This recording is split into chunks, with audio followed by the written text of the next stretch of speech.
everyone, and welcome to our webinar. We're going to talk just in a moment with Lindsey Jensen about Sub2 real estate investments. She's going to give us some details on how these investments work, and you'll also be able to ask her your questions. My name is Larissa Greene. I'm with Advanta IRA. I included my contact information here, and I'm just going to give you a really brief overview of self-directed IRAs in case you're new to the self-directed IRA arena. I've been with Advanta IRA for a little over 13 years now, and Advanta has been in business for over 20 years. And so what we do is help people invest outside of the market, but we actually don't provide any investment, legal, or tax advice. Our role really is just, our role is really just record keeping for your retirement account. So if you have any questions that I can't answer, I'm happy to direct you to some professionals that can, or you can always check in with your accountant or your attorney. Advanta has been in business for over 20 years, and we have a little over actually $3 billion in assets under administration.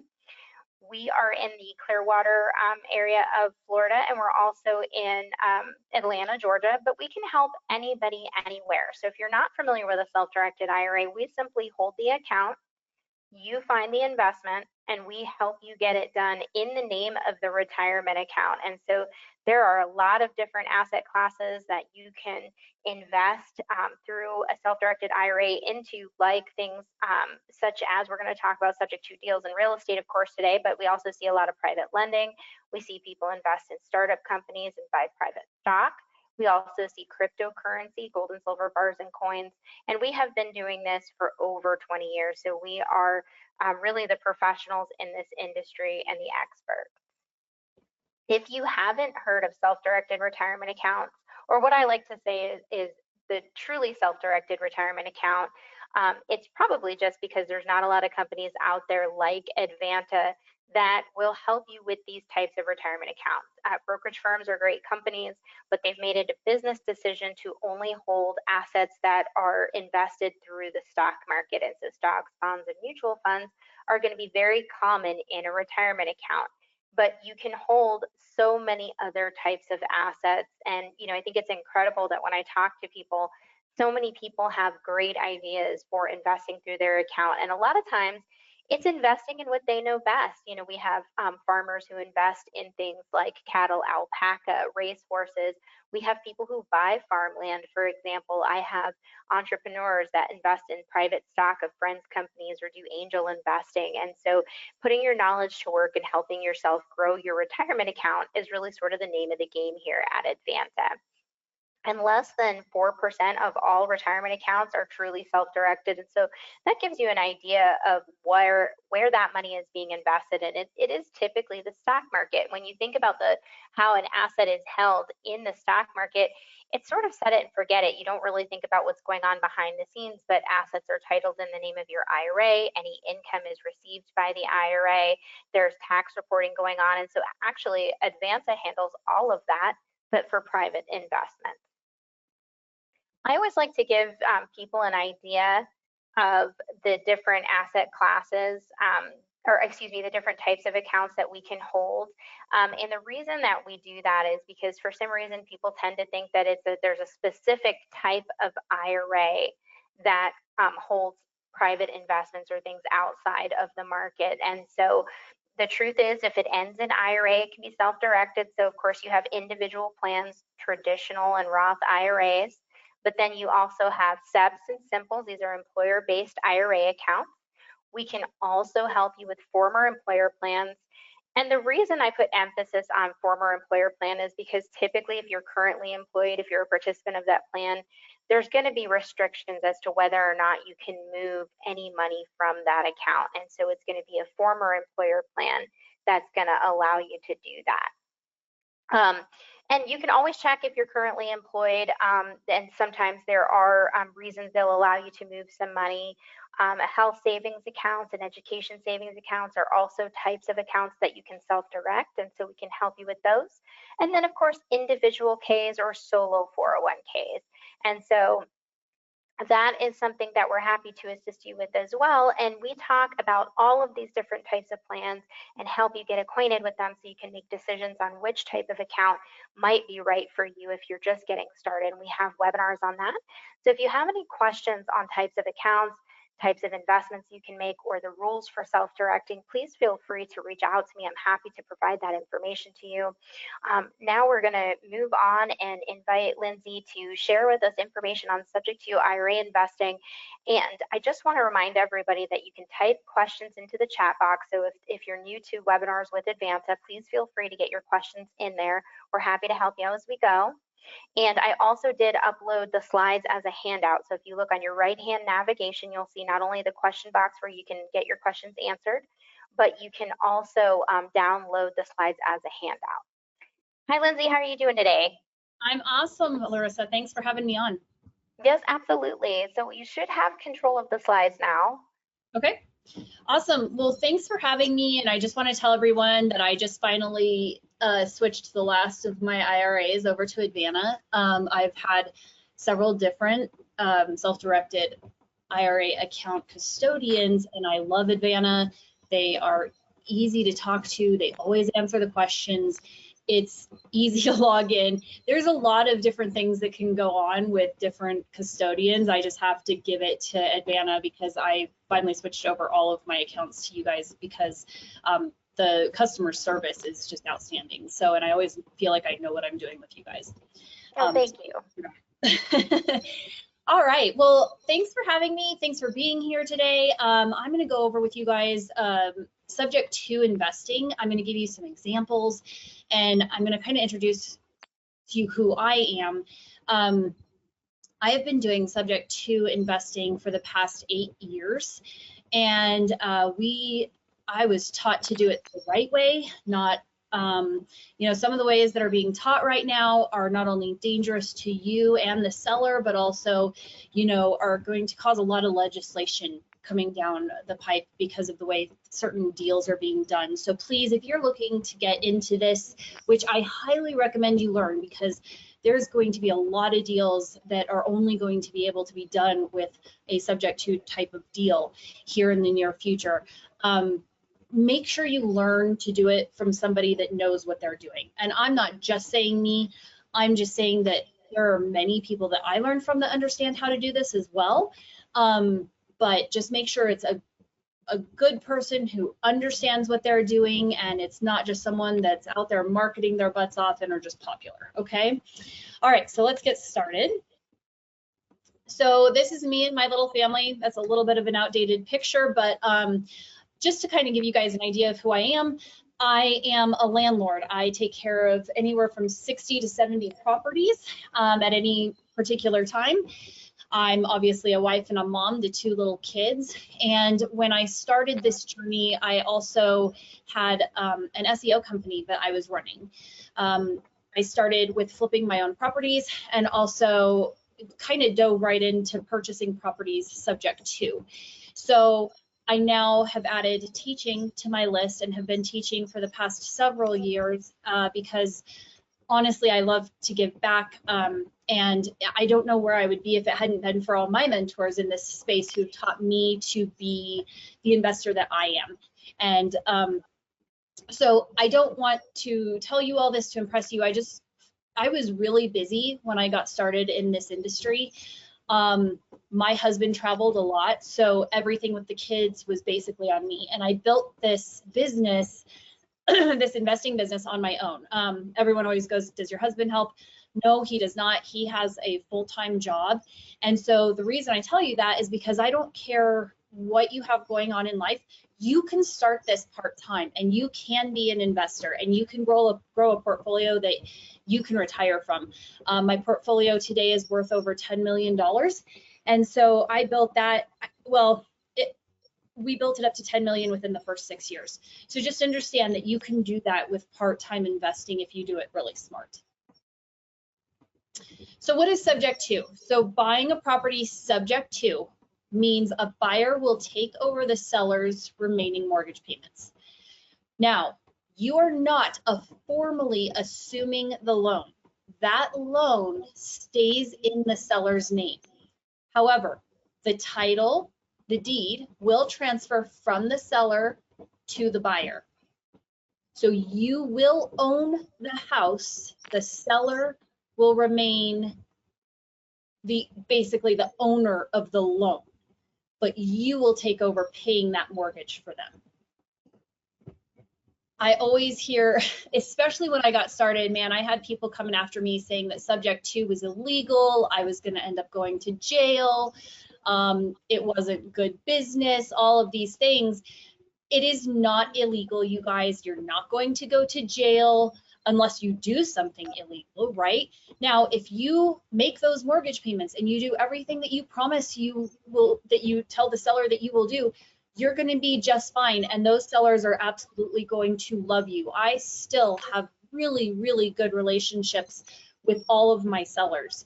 So if you look here, I just have an example of a HUD-1 settlement statement. And on there, it says existing loans taken Subject 2. So you can actually get title companies to close on these loans because it is legal. They have a line specifically for taking loans Subject 2. Now, why would anybody want to sell their house Subject 2? Well, let's think about it this way, and this is coming across my desk almost on a daily basis. They owe too much money on their house. So for all these people who bought at the top of the market in 2021, 2022, they cannot sell their houses right now. You're probably noticing that more and more inventory is coming online. They're not able to sell. Interest rates are really high right now. Well, you're going to be getting if you learn how to do this, you will be getting referrals for people who literally will just hand over their house to you as long as you can take over that mortgage payment. I talk to people every single week in this exact situation. Okay, they cannot sell their house. They've already moved out of state or whatever else they're going through right now, and they want to be able to just get out from underneath this payment because their house isn't selling. Some people need to sell quickly. I have had people come to me, and I'll give you a couple of examples, who need to sell in less than 30 days. There's no way you can get a house ready to be put on the market and sell it and get out from underneath that in 30 days the traditional route. Listen, having a mortgage paid on time will increase their credit. So there have been some people that I've helped where they were behind on their payments. We've caught them up, and then instead of having that mortgage paid off immediately, having someone that pays that mortgage on time for a prolonged period of time will actually increase their credit more than just paying off that loan immediately will. So if you know someone who has 1 or 2 mortgage payments behind and you're able to catch them up on that and then pay it, take over that mortgage Subject 2, pay it for a long period of time, that will really, really help their credit after those negative payments. I've had sellers who pocket more money selling their house Subject 2 than they would if they were to sell it on the market. There are some people who owe too much, meaning they'd actually have to come to the table or pay in order to sell their house because they have to pay the closing costs, agent fees, all of that stuff, and they just don't have the equity for that. And so instead of them having to pay those fees, there's times where instead of them having to pay anything, not only will I cover the closing costs, but I can give them a couple $1,000s in moving money. And that can end up being tens of thousands of dollars in difference to those sellers. Not only that, then they have some moving money and you're getting into a house for a couple $1,000s, possibly nothing if you have a money partner, which we'll talk a little more about later. Now, again, this kind of goes along with the first one. The terms that they make with the buyer may be more attractive than what they could get if they sold it on the market, right? They may be able to make more money on it than if they sold it on the market. So they're willing to leave that loan in place in order to get more money or not pay anything in order to have to sell it. So why is it important for you guys to understand this strategy right now? Well, there are a lot of loans out there that are 4% and under, okay? Everything before 2021 and 2022, there so many people refinanced into 2, 3, and 4% loans, or they were purchasing with 2, 3, and 4% loans. I think it's somewhere over 70% of all loans out there right now are 4% or under. And so if these people are not able to sell their house those are the ones you're going to want to be taking subject to. Not only does that make the payment for the house affordable for a renter to be able to cover that mortgage, that is super attractive to you. You're going to be able to make sure that that seller gets more money for their sale, or you might be the only solution to them being able to sell their house. There's a lot of people out there right now that just cannot sell. And I always ask people if they would like to rent it. You know, that's another option for them. And so many do not want that over their head. They don't like the risk of having another person in their, you know, newly renovated house that they're going to have to fix up down the line. Renting is not for everybody. It is not for the faint of heart. And it doesn't matter how good of a manager you have. There are just things that happen to a rental. So anyway, this is just a small portion of why you want to understand this strategy, because there's going to be a lot of sellers that are going to need your help. So not only are you going to benefit from this, but so are the sellers. So what are your advantages to buying subject to? Let's take a look at some of these. There's a lot. Listen, it is a lower barrier to entry for you. You are not going to have to come up with 20% down in order to get into a house. I can't tell you how many. I have a bunch where all I had to do was pay the closing costs, and I just stepped into that mortgage and started paying the mortgage. I didn't have to pay them anything. Some people have paid me to take over their loan. Now, you can start investing. Your credit does not matter with this strategy. You don't need good credit to take over a loan. You're not assuming it. Remember, you don't have to qualify for anything. You're not having to wait on a bank to get you a loan. I have closed on subject to deals in less than a week before. You can actually pay more for a property. Most of the time you're not paying an agent, and really a lot of times you're just paying closing costs. Depending on the deal, sometimes you don't even have to pay that. So you can actually pay more for the property because those sellers are not having to pay all those costs. Or maybe if they were to sell on the market, like I said before, they would have to come to the table with tens of thousands of dollars, and instead they don't have to come to the table with anything. You cover the closing costs, plus you give them moving money. You're going to get better interest rates, right? Like I said, interest rates right now are 7 or 8%, especially if you're an investor. You're going to get a higher interest rate. So if you take over a property with a 2, 3, 4% interest rate, much better deal. You're going to get a loan several years into payments. If you take over a loan that's 2, 3, 5, 10 years into payments, there's going to be less interest and more principal on every payment that you make. Okay, so that just means that every payment that you make, your equity is increasing by more than it would on a brand new loan. Now there's cash flow and equity.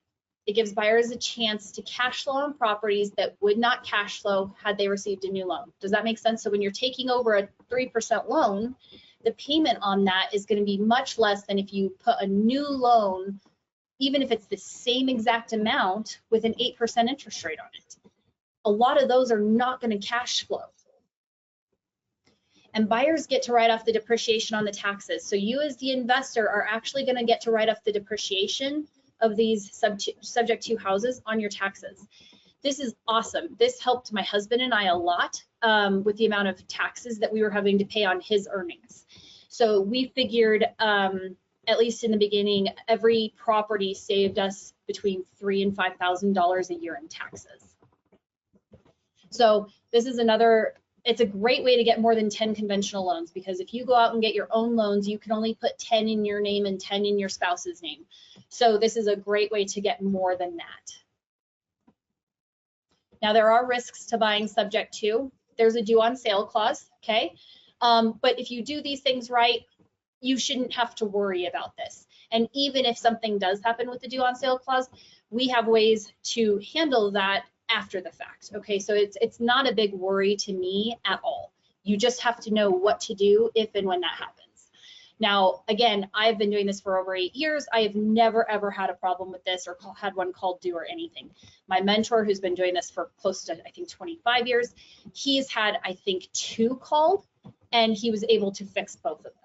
So it wasn't a big deal. You better be able to pay that mortgage though. Listen, you can hurt the seller's credit and it can cause you legal troubles. So if you take over a payment, you make sure that you pay that before your family eats. That is a big responsibility, and I'm going to hit that home. You make sure that you can pay it, or you have a partner who can step in and pay it if something happens. Now this sale is final, so that is what you want, but make sure you're willing to wait it out if the market goes down, okay? I knew some people who bought a bunch of subject twos, and then the market went down. There was no way for them to sell those subject two houses, but that's okay. I want you guys to think about this as like a 10-year, at least a 10-year ordeal. You're going to be renting that house out for about 10 years. That's what I tell all my sellers, that it will be a minimum of 10 years.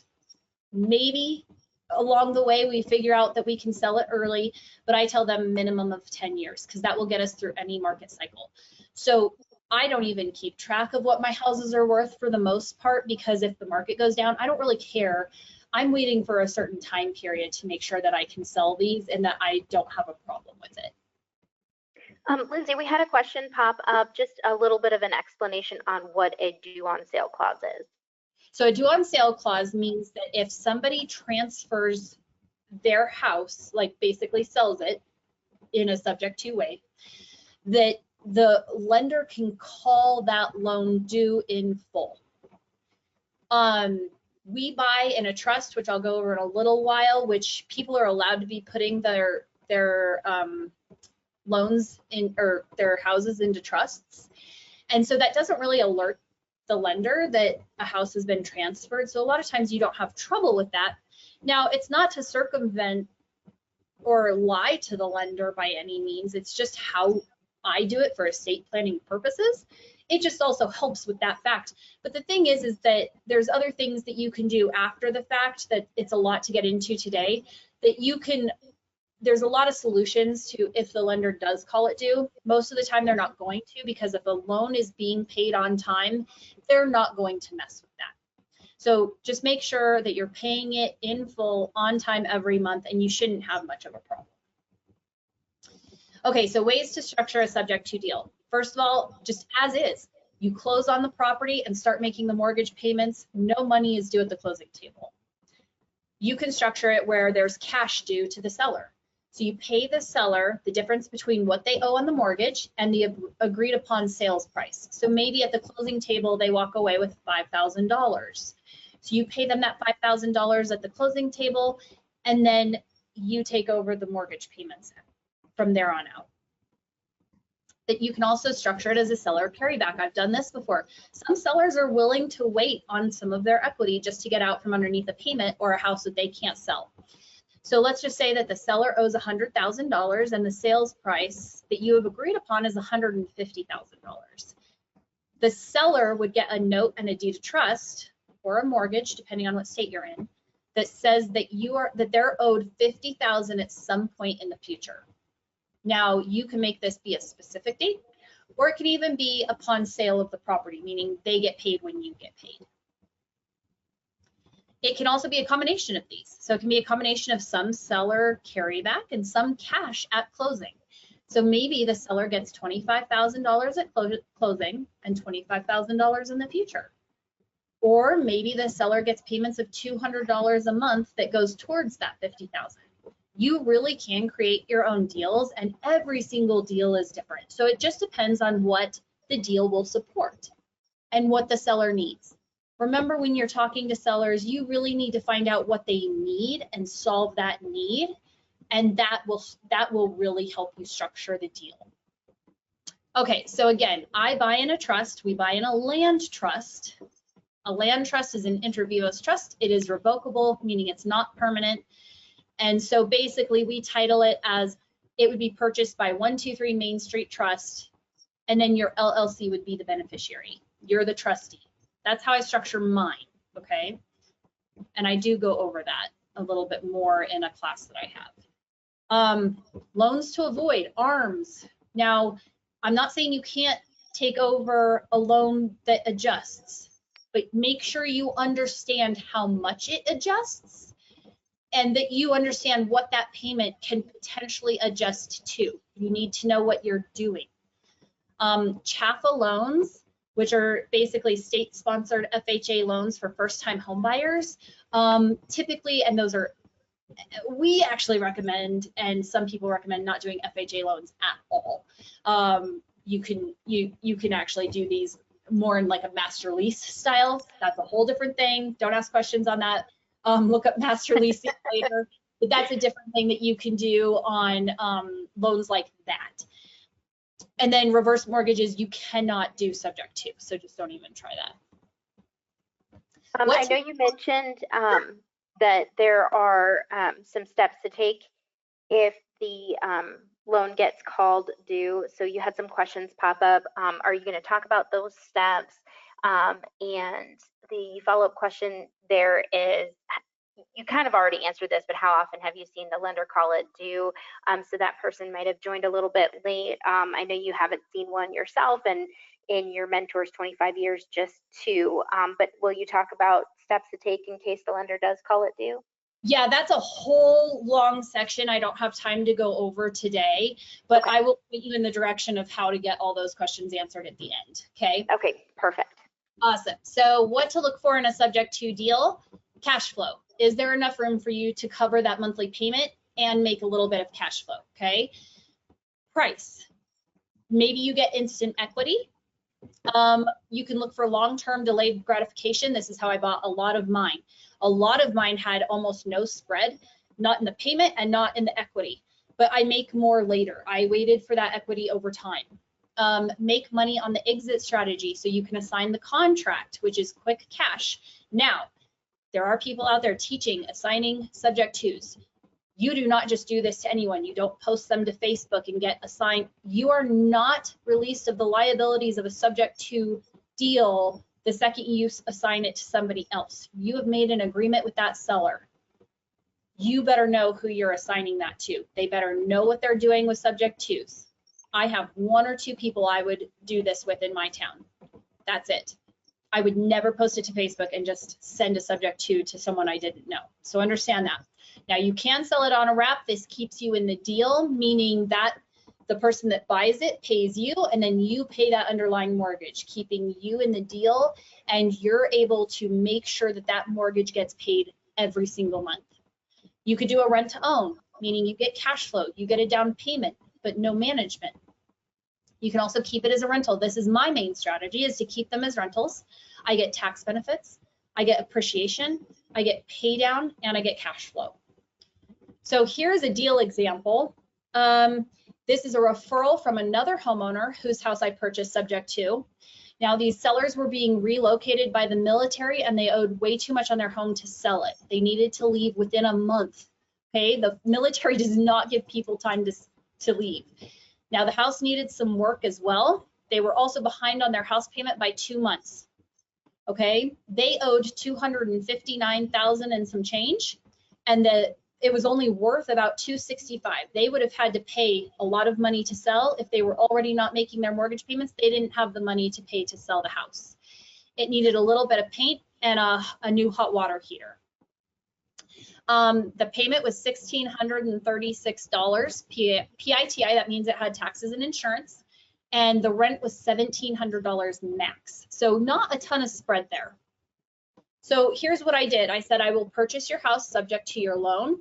I will catch up I caught up their payments, okay? But they had to pay me back for those 2 payments that I caught up. So I structured a monthly payback that they would pay me monthly over the next 16 months to pay back what I caught them up for. Now, I told them this will also help their credit moving forward by keeping up the loan and not selling right away. I'll do all the repairs if they'll just leave the house very, very clean for me. So the sellers did leave the house very clean.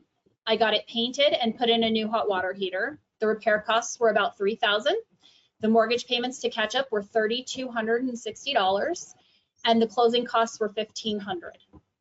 I got it rented immediately for $1,725, and the same family has lived there ever since. The finance, I just paid out of pocket and bought it subject to. Now, I'm going to show you in a little bit, if you don't have the cash to do that, how you can bring in a partner so that no money comes out of your pocket. And this is how I built my portfolio. This was a deal I did later once I started getting some money in my pocket, but almost all of my first deals were done with a partner where I had no money out of my own pocket. The current market value on this is $376,000. So I have over $100,000 worth of equity in this house. Plus I cash flow on this house a good $400 a month now, okay? These are my mentors, in case you guys don't know these guys. This is John Schaub. He's written a ton of investing books out there, trains all over the place. He's an amazing guy and an investor and trainer that you can look up and learn from. Michael Jake is someone that I teach with. He's my mentor and who I learned all this from. And then sitting next to me is David Tilney, he is a wonderful landlord. He's who I learned how to master lease and be a landlord from. Now, build a portfolio with sub-2s and an IRA. These are the guys I also go to for cash when I need it. Now, why is subject to great for an IRA? Well, if an IRA is a lender, there is no UBIT. So people are able to own properties in their IRA without violating the rule that says don't have financing on the house, right? Now you can have financing on a house, but there's going to be some UBIT on there, meaning you're going to have to pay some tax on some of the money that goes back into the IRA, unless you structure it as a lender. So what I did was I was the one who was purchasing these properties subject to the loan. My partner would come in and give me the money that I didn't have, whether it was $2,000, $3,000, $8,000, $10,000. He would give me that money and become a 50% owner of the house, but he structured it as a loan. And as interest, he got 50% of any cash flow monthly, and he got 50% of net proceeds from resale. Okay, so when we sell the house, he will get 50% of that. Now the IRA holder is not managing the property, I am. No payments are made on or for the property ever coming out of the IRA holder's account. I'm doing all of that. The IRA holder can get equity and cash flow. The IRA holder may be an active investor that wants to take a more passive approach.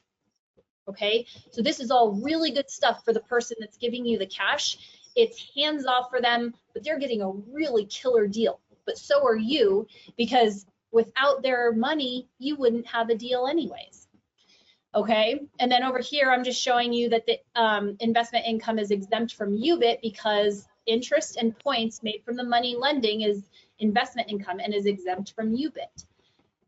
Capital gain income is exempt from UBIT. So when we sell the house, all that money is not taxed, okay, with the way that we've structured these deals. Why is this great for the investor? Well, if you want to get started but you need money, I'm going to show you some awesome deals that I did with my mentor and what it made him.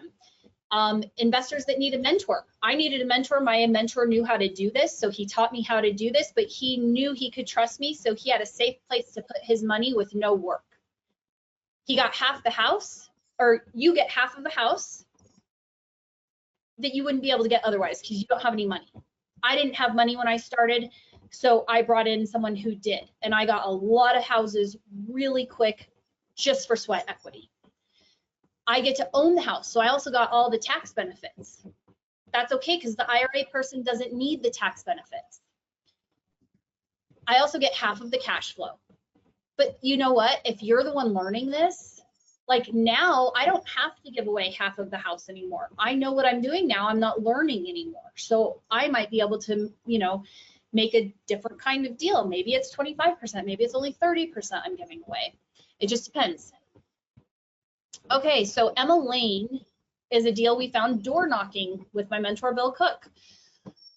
The owner had a property on the market, but had renters in it and was told by the agent she wasn't going to be able to sell while it had renters in it. She had already moved out of state and was taking care of her granddaughter after losing her daughter. Now, this family could not have afforded even 1 month without a renter, not even one. The ARV of the house was $275,000 at the time. The seller needed $15,000 for repairs on the new home in another state.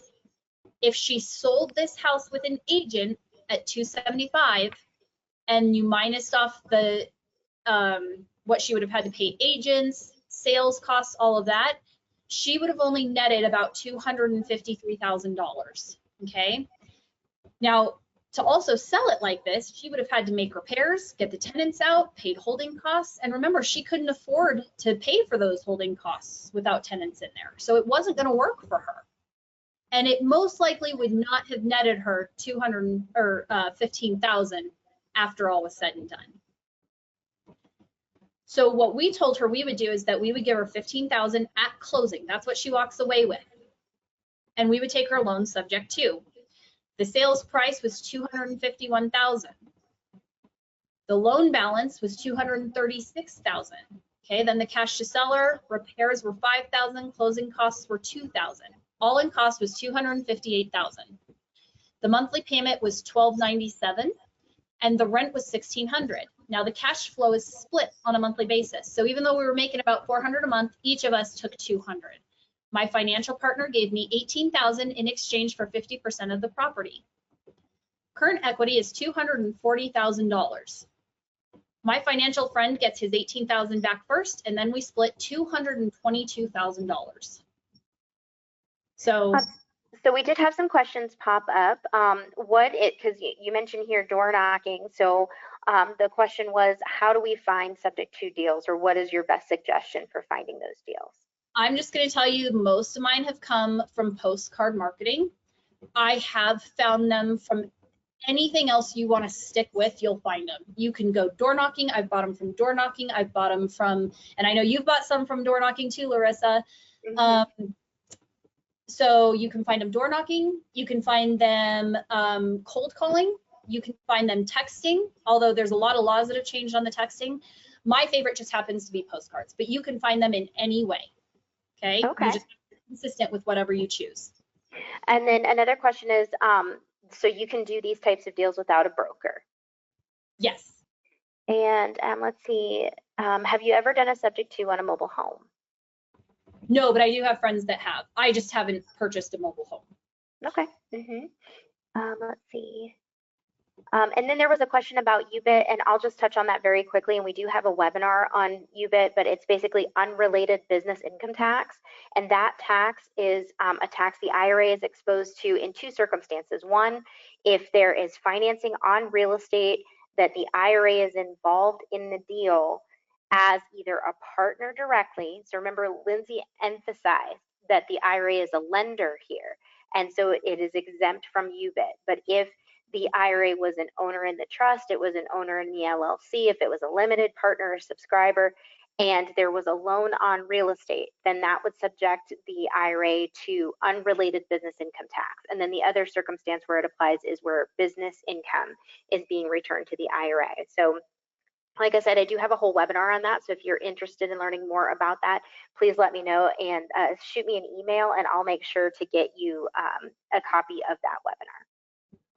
Awesome. Thank you, Larissa. So just for reference, it is not hard to get lenders to lend on subject to investments like this. Look at the ROI for my investor if we were to sell today. That is an insane ROI. Even if you split it out over the years, it still comes to about 200% year over year. So it is a really good return on investment for investors. So what's in it? I mean, what's my return on investment? I didn't have any cash in this deal, just a little bit of time. So my return on this is infinite, you guys. I can't even explain how amazing this is, not only for the IRA holder, but also for you not having to put any cash into it yourself. I'm going to do this one, and then I'm going to skip a couple of the deals that I have just for the sake of time. But this was a referral from the Emma Lane door knocking. They loved what I did so much, they referred me to someone that they knew.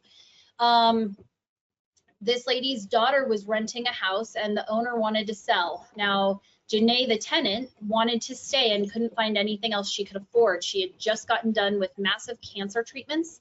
She wasn't well. And, you know, I'm sure you guys know cancer can really destroy the pocketbook. Now, the owner was friends with the tenant, which is why she didn't want to remove them. She didn't have the heart to remove them from the home, but she was completely done renting. She didn't have the money to put into the repairs of the property, and she just didn't want to deal with it. And she didn't have the heart to like hold the tenant's feet to the fire when they weren't paying her. So it was just stressing her out a lot. Now, she had already met with another investor who offered her $200,000, but this investor was interested in this as a flip, and would have to remove the tenants. So I came in and, you know, I sat down with her and I said, what do you want? And she says, I don't want to move my friends out. I just don't want to deal with the rental. I don't have the money to make any repairs, and I do need some cash. And she really needed a sales price of $200,000. So what I offered her was that I said, look, I will leave your friends at the same rent that they are currently at if I can take over your loan, because I have to have a low payment in order to leave them at that amount of rent. I said, I will take over the house payments, the tenants, and I will do all the repairs. I will give you $7,500 cash at closing and a sales price of $205. So I actually beat it by a little bit. And this, by the way, was a killer deal. The numbers, the ARV at the time was $275. Like, she could have sold that on the market for that. So I got instant equity in this house. $2,000 in repairs. The mortgage balance was only $141,000. The rent was $1,250 and the PITI was $1,144. Now, what I noticed when I logged into her account was that $100 mortgage insurance was able to be removed. So I was immediately able to take that payment down by $100 and give myself more wiggle room on the cash flow. So those are interesting things you can learn to pay attention to when you're doing these deals. I paid her $7,500 at closing. The buyer, me, paid closing costs, and the closing docs show I purchased the subject to loan at $141,000, and I gave the seller a note and a deed of trust that I owe her $55,858 at some point in the future, either when I sell or refinance. So killer deal. I do have another one in here that I'm not going to have time to go over because I do want to give you guys some time to ask some questions. So I'm going to skip through these next two deals real quick. But this example right here, they actually paid me $10,000 in repairs over the next 2 years to take over their loan subject to. So that was a killer deal for me. They needed to sell really fast within 30 days, which I did for them, did all the repairs, but they paid me back $10,000 in repairs because they had no equity. So just know that that's all possible. Now, I want to kind of go over with you how the note and the deed of trust look when you're doing this with a partner. So I just say, in return for a loan that I have received, I promise to pay $35,000 plus 50% of the net profit from resale and half net monthly cash flow as interest to the order of the lender. The lender is whatever the IRA.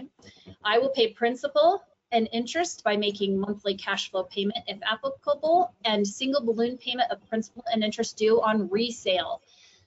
And then you project it to be at a certain point or sooner unless note holder agrees to extend. So this is kind of how we write our notes. And this is the deed of trust. So this deed of trust, by and between so-and-so, Lindsey Jensen trustee, and then the grantor. And then this is the IRA.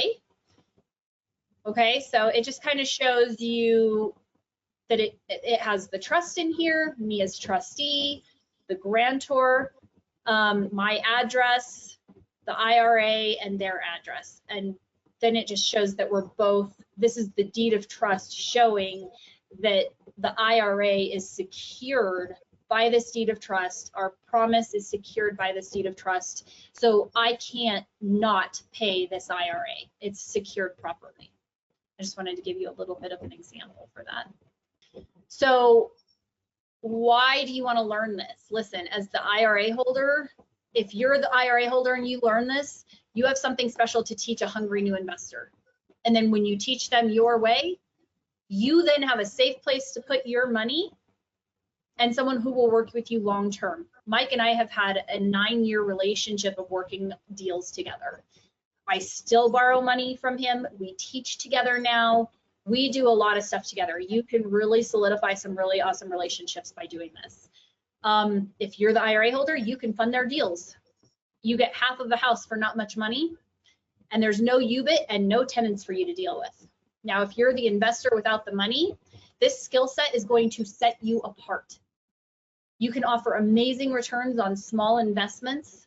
You can make deals work with other people, or you can make deals work that others won't be able to make work. A lot of these deals that I did, there is no way a flipper could do this. And so many people don't want to learn the skills of being a landlord. So you have a huge advantage, and you're picking of these kinds of deals. These are the deals that made me a millionaire. Okay.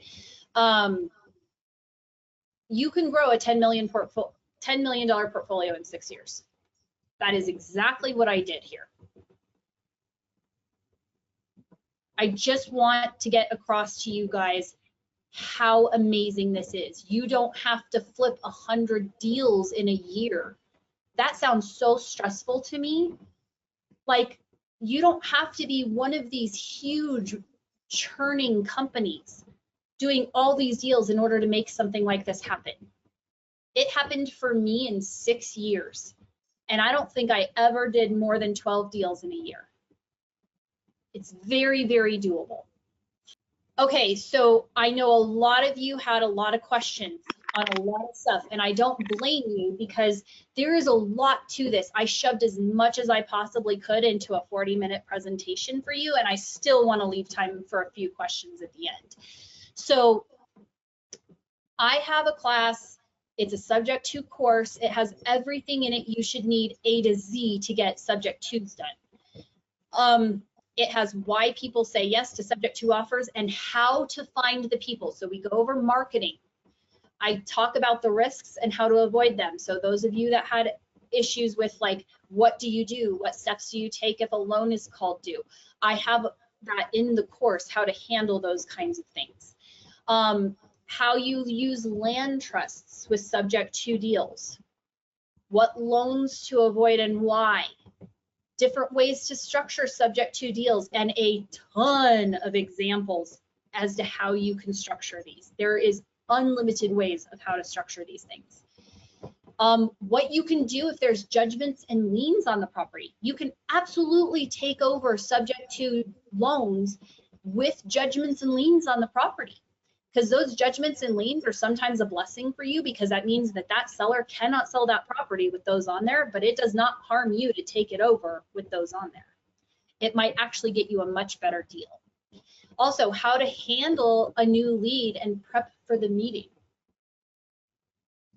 So I'm going to actually walk you through how I question a new lead, what questions I ask them, how I prep for the meeting, what things I look at on the house to see if it's a good deal or not, and then how I talk to the seller when we sit down at their kitchen table. You'll get my seller questionnaire. I show you how to do comps on Subject 2 deals. I show you how to organize your life for Subject 2 deals. What to say to the seller during the meeting. I also go over how I used to send my deals to my lender. I would say, hey, it got to a point where he just, if I told him it was a deal, he would just send it to me, the money to me. But like in the beginning, I had a whole way of laying out all the information to send to him so that he felt comfortable loaning me the money on this deal. So I show you all of that.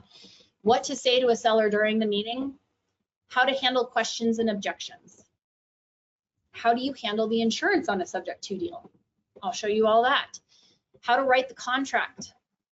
I have the contract in there, show you how to write it. I show you the different, how to understand the entire contract, all the other paperwork and documents needed. And you guys, these are some of the best in the industry, because they're not only the ones that I did use and currently use, but I've also taken little things that have come up over the years that have changed my documents. Like every time I have a problem, I add those things into my documents so that they're not a problem again. And then also, you know, I go to trainings all over the place from lots of different people. So if I see something in their documents, like a, you know, a little paragraph that I think is great, I'll add it to mine. So these are accumulation of over 8 years worth of knowledge into the documents that you see. One of the title companies in my city he has to approve all of the documents that they use before they will close on a subject to loan with you, because they have to cover their butts. He absolutely loved my disclosures, loved my documents, thought they were some of the best. So you're going to get all of that. And then how to write the deeds and the notes for an IRA lender. So I will show you how to write all of that stuff out, because most of those people want that stuff done for them. Okay, so that is all in my course. I don't ever discount my my trainings. However, with Advanta, I feel like it's such an important thing to learn, and I love Advanta. So for those of you that are a part of Advanta, if you go to my website, cleverkittyinvesting.com, you can type in the code for the subject to training and type the code Advanta in, and it will give it to you for half price. And that's all I have. If you guys, we have 8 minutes left. I can answer questions. I can go back to the 2 example deals that we missed. You guys kind of let me know what you want to do. Okay, so we do have some questions, and we'll see if we can fit maybe one of those deals in. There's not a ton of questions, so we might be able to do both. But we had a question back on Red Onion Way, where you mentioned that you were going to allow the tenant to stay in the house, but you did mention that they had fallen behind or missed a few payments on their rent. Do you have anything in place in case they fall behind on rent again? We sat down with them before all of this happened, and I said, I won't allow you to fall behind on rent. Like, they were current when I took over. And again, you have to remember, these were really good people, really good renters. They kept the house really nice. She was just sick. So sometimes that happens. She was currently up to date, and I just told her, with me, I won't put up with it. You have to be on time. I am literally making this deal to benefit you. Now, the other thing I told them was, if I do this, you guys need to get this yard in shape. So that was the deal that I made with them, is that they had to pay to get that yard. It was all dirt at one point, and they paid to have it fertilized, and they pulled out a bad sprinkler system and added in rock and grass, and so they actually revamped that entire yard as well. So that was the deal I made with the seller, or the tenant, and they knew I was making a really good deal. It was probably $400 under market rent at the time. They weren't, so if they lost that house, like, they weren't going to have somewhere else to go. So they kept up on it. They did their end of the bargain. Okay. When you're buying subject to, as the buyer, do you go to see, well, I'm not sure if this is the question they're asking, but do you go to see the property whenever you want, meaning the seller can't stop by? So basically, they're selling the house and you're keeping the mortgage in place. Are they still able to go back to the property? And technically, you're taking custody of the house, so I would think not. But how do you normally handle that? No, once they sell the house, it is not theirs anymore. They have no rights to it, and all my disclosures and the paperwork that they sign at closing state that exact thing over and over. There's no rights to the property. They do not get to go back to the property. They're signing over all ownership, and honestly, you're not going to have an issue with that. That's what these people want. I'm not even sure I would do a deal with a subject to deal with a seller that isn't what they wanted, right? Because you don't want issues down the line. So the people that I've done deals with, that's exactly what they wanted. They wanted nothing else to do with that house. Honestly, most of them leave and never look back. Right. And what about somebody who asks you if you can assume the loan? And I think you touched on this a little bit by saying, hey, this is the way the deal will work so that I can do it in the way that you need. But what if, have you ever been asked to assume the loan? No, there might be people saying, is this what you do? And I have to say, no, that's not what I do. It stays in your name, but here's the benefits to you on that. And the benefits I would list is, first of all, you get the benefit of all the on-time payments I make. Your credit gets those benefits. Second of all, I tell them, look, you're able to sell this quickly because we're doing it subject to. An assumption can take 8+ months to approve. And most people don't have that time. So those are the two biggies, but honestly, most people are not pushing for that. They're mostly just asking for clarification of how it works. And what about, does this work throughout the U.S.? Do you know of any restrictions? And I know, you're really working in your state, but there are questions about whether or not this would work in any state, and if you know of any big legal differences from state to state or that you've heard of. There are absolutely some differences from state to state. So you're going to want to get to know your laws in your state, and I kind of go over some of that in my subject to course. And if you guys were to buy this, like, I can absolutely help you out with that or connect you with people in that state that can answer certain questions. The paperwork and documents I have should work in all states. You may have to add like a line or two depending on your state to certain things. Now, Colorado is going to be one of the strictest because here we have a Colorado Foreclosure Protection Act, which means basically if someone's behind on their mortgage for 30 days or more, there's a really gray area on taking something over subject to. So a lot of other places don't, like I know Michigan, for example, you can take that over immediately, even though they're 30, 60, 90 days behind on their loan, you can catch it up and take over the loan immediately, and there's no issue with that. Colorado, you have to be a little bit more careful. Now, so you have to get to know a couple of those things, but honestly, for the most part, you should be able to do this anywhere. And what do you do when you find out a property has a reverse mortgage? How would you typically handle that? Because I know you said you can't take that subject to, which makes a lot of sense, but how would you handle a deal that involved a reverse mortgage?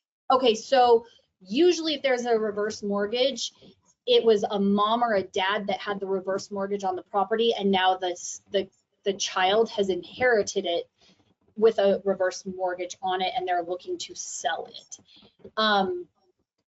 So I kind of just step away from that unless we go at it from a flipping standpoint, because a lot of reverse mortgages have a payoff, meaning if you pay them off, you can keep the house. So there are potentials for that. I never got into it because it wasn't something I was interested in doing, and a lot of them are hard, and the people wanted more money than I was willing to go for, or the reverse mortgage company wanted more than I was willing. So I've never completely gone through with one, but you can't, if my main focus was subject to lease purchases, master leasing, they were all long-term strategies, which is why I was able to accumulate such wealth so quickly.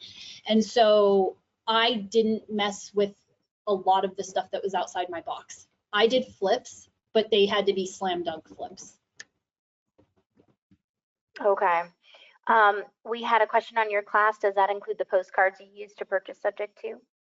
Yes. Yeah. Marketing and all of that good stuff. Okay.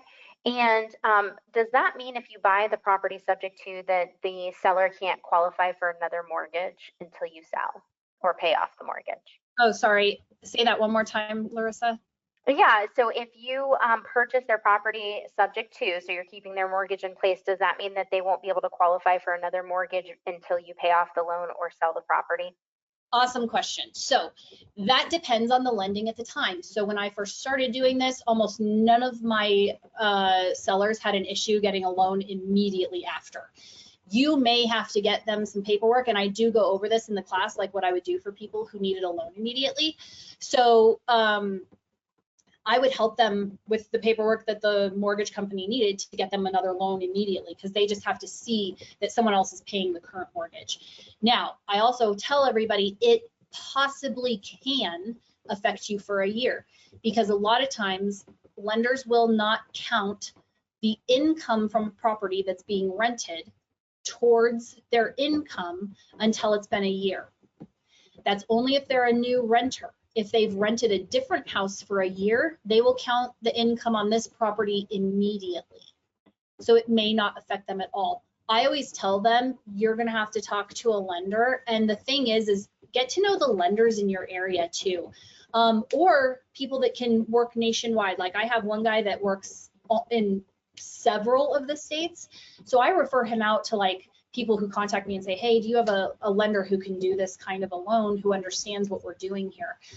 So I always tell my sellers, look, if you're having a hard time getting a loan, there's good lenders and bad lenders, just like good realtors, bad realtors, all of that. They may not know what they're doing. Let me know and let me hook you up with someone who can make sure this gets done, because it is possible. So I have literally never had someone come back to me and say, oh, I can't buy because you still have my loan. It might happen within the first year, but usually after that first year, they're good to go. So I always have that conversation up front. And then, like I said, if they have any issues with it afterwards, I hook them up with a lender that I know can take care of them. Got it. And do you find that subject to deals are maybe more likely to be found in class C and D neighborhoods, or do you see them all over the map? Oh gosh, all over the map, because, oh my gosh, I have some beautiful, perfect homes that we got subject to.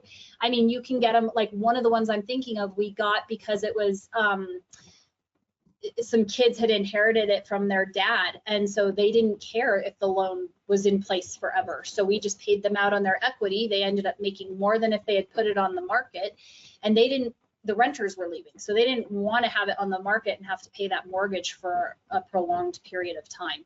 So no, and that's in one of our top neighborhoods in Colorado Springs with the best school district. So no, you can get them all over the place. Awesome. And if somebody purchases your course, are you available to answer any questions they have?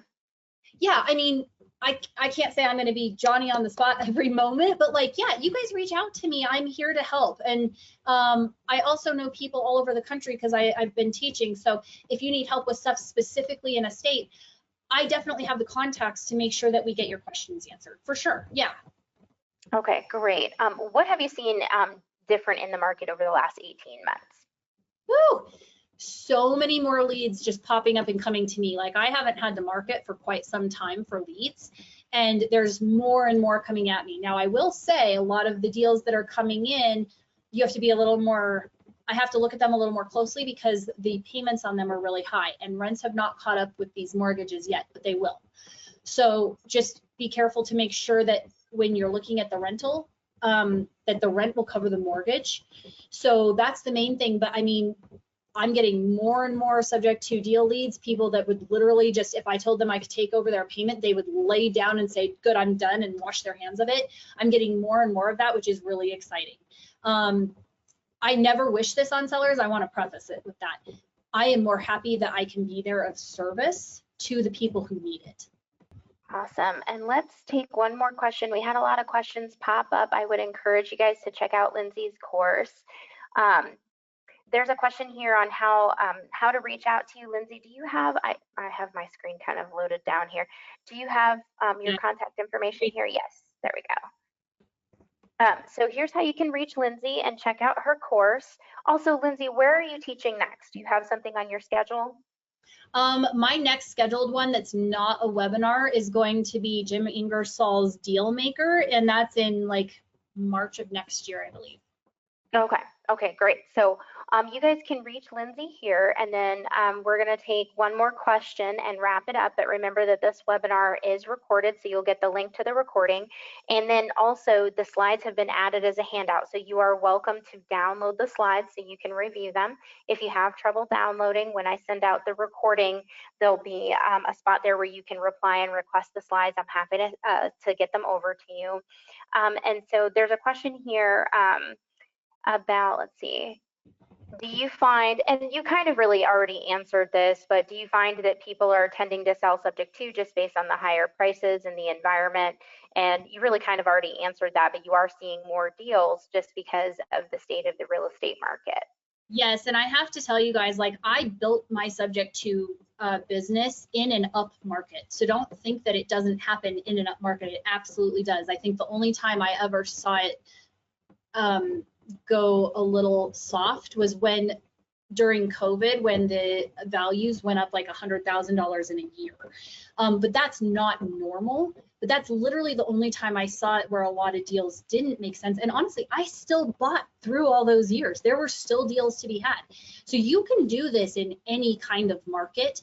It's going to be easiest in a down market. Yeah, I know, because I'm a part of some exchange groups and stuff like that, and I definitely feel like there's a change in the market. So it'll be interesting to see how we finish this year up. That's for sure. Absolutely. So I had some questions about self-directed IRAs. You guys can reach out to me with any questions on self-directed IRAs. I'm happy to answer them. I'm going to add my email address into the question box again for you. Please feel free to reach out to me. We can schedule a call if you have questions.